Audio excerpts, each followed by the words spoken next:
Hey guys, मैं हूं आपके साथ सचिन मेवाड़ और आज हम चर्चा करने वाले हैं मध्यकालीन भारत के इतिहास के संदर्भ में बीए सेकेंड ईयर की क्लास का ये एक डेमो क्लास आप समझ सकते हो। और इसमें हमने केवल यूनिट 1 का जो सिलेबस है उस सिलेबस को लेकर हम इसमें चर्चा करने वाले हैं। ठीक है, आप लोग बड़े आराम से इस सिलेबस को समझिए क्योंकि हम कुछ दिन के बाद फिर निरंतर जो लेक्चर है वो अपलोड करेंगे आप लोगों के लिए। जो बच्चे पेड जो कोर्स है हिस्ट्री का वो ज्वाइन करना चाहते हैं वो ज्वाइन कर सकते हैं आसानी से, और जिनको ज्वाइन नहीं करना वो ज्वाइन नहीं कर सकते। तो देखिए, हमारा जो मध्यकालीन भारत का इतिहास है वो पढ़ने में काफ़ी इंटरेस्टिंग है क्योंकि यहाँ से आपके शासकों की एक प्रकार से वंशावली शुरू हो जाती है। तो इसमें हम यूनिट 1 के अंदर, क्योंकि यूनिट 3 होती हैं, एक अध्याय में यूनिट 3 होती हैं, और बीए सेकेंड ईयर के अंदर आपकी जो पहली किताब है ना वही वास्तव में पढ़ने लायक है, वही वास्तव में समझने लायक है। तो देखिए, आइए बोर्ड पर देखिए, आपकी यूनिट 1 आती है, ठीक है, यूनिट ए आती है जिसको यूनिट ए बोलते हैं। तो इसकी शुरुआत कहाँ से होती है? तो इसकी शुरुआत होती है जो दिल्ली सल्तनत के जो स्रोत हैं, ठीक है, किसके स्रोत हैं? जो दिल्ली सल्तनत है उस दिल्ली सल्तनत के स्रोतों से ही शुरू होती है। जैसे राजस्थान हिस्ट्री राजस्थान के स्रोत से स्टार्ट होती है, इंडियन हिस्ट्री जो होती है वो इंडियन हिस्ट्री के स्रोतों से शुरू होती है। ऐसे ही मध्यकाल कहाँ से शुरू होता है? इसके स्रोतों से शुरू होता है। उसमें हम पढ़ते हैं कि दिल्ली सल्तनत में कौन कौन से शासकों के साहित्य हमको प्राप्त हुए हैं, जो जानकारी देते हैं दिल्ली सल्तनत के बारे में, ये इस कालखंड में हम पढ़ते हैं। ठीक है, बहुत महत्वपूर्ण होता है दिल्ली सल्तनत का कालखंड। उसके बाद हम इसके अंदर आ जाते हैं तुर्की आक्रमणों पे, और उसके बाद राजपूत प्रतिरोध पर। इसका क्या मतलब है? स्वाभाविक है कि अगर एक क्रिया होती है तो दूसरी क्रिया भी होती है।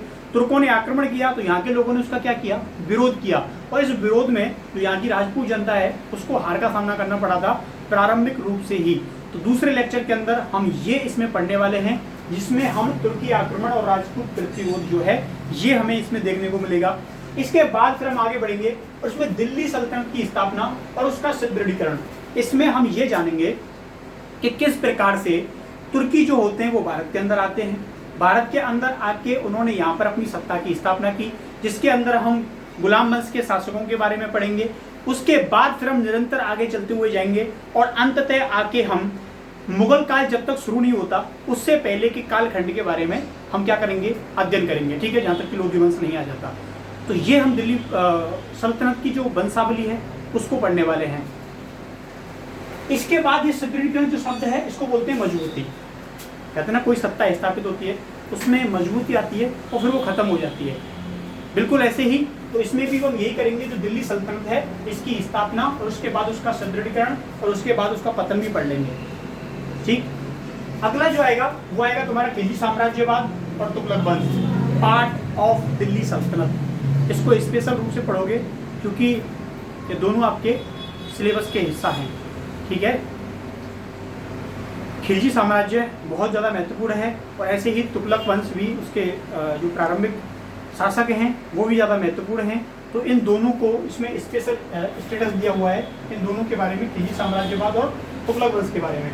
इसके बाद आता है प्रांतीय राज्यों का उदय। आप लोग कहोगे कौन से प्रांतीय राज्य? देखो, वो प्रांतीय राज्य जो दिल्ली सल्तनत ने स्वयं को स्वतंत्र कर लिया, जिसमें गुजरात भी आप लोग पढ़ने वाले हो, बंगाल भी आप लोग उसमें पढ़ने वाले हो, मालवा भी आप पढ़ोगे, कश्मीर भी पढ़ोगे। तो ऐसे करके वो राज्य जो जिन्होंने अपने आप को दिल्ली सल्तनत से क्या कर लिया? अलग कर लिया, स्वतंत्र कर लिया। तो इसमें आप ऐसे साम्राज्यों के बारे में पढ़ोगे और आपको नए नए शासक इसमें पढ़ने को मिलेंगे। और यूनिट ए का सबसे लास्ट में आता है बहमनी और विजयनगर साम्राज्य। ठीक है, आप लोगों ने नाम सुन रखा होगा हरिहर बुक्का के बारे में, विजयनगर साम्राज्य के बारे में, रायचूर दुआब के क्षेत्र के बारे में। तो इनके बारे में हम इस लास्ट का लेक्चर होगा आपका यूनिट 1 का, तो इसको हम कवर करेंगे। और जैसे ये हमारा लेक्चर कवर हो जाएगा उसके बाद हमारी यूनिट 1 जो है वो खत्म हो जाएगी। इसमें कुल मिला के 6 लेक्चर हैं। ठीक है, कितने लेक्चर हैं? इसमें कुल मिला के 6 लेक्चर हैं। तो 6 लेक्चरों में आपकी यूनिट 1 जो है वो क्या हो जाएगी? क्लियर हो जाएगी। तो उसके बाद हम यूनिट बी पर जाएंगे और उसके बाद यूनिट सी पर जाएंगे।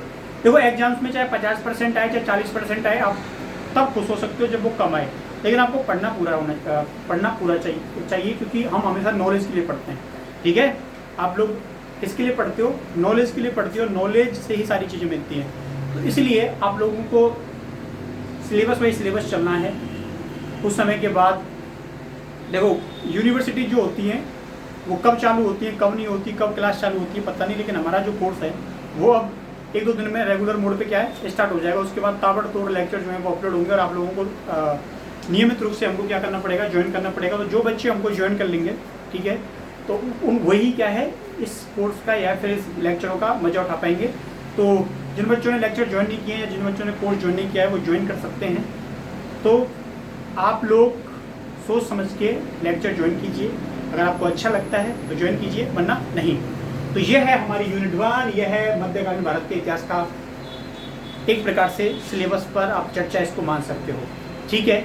और सबसे महत्वपूर्ण यूनिट जो है ये मानी जाती है। जैसे ही हमारी यूनिट 1 कंप्लीट होगी उसके बाद हम यूनिट 3 पर जाएंगे और यूनिट 3 के बाद यूनिट सी पर कदम से कदम मिला के चलना है, ठीक है।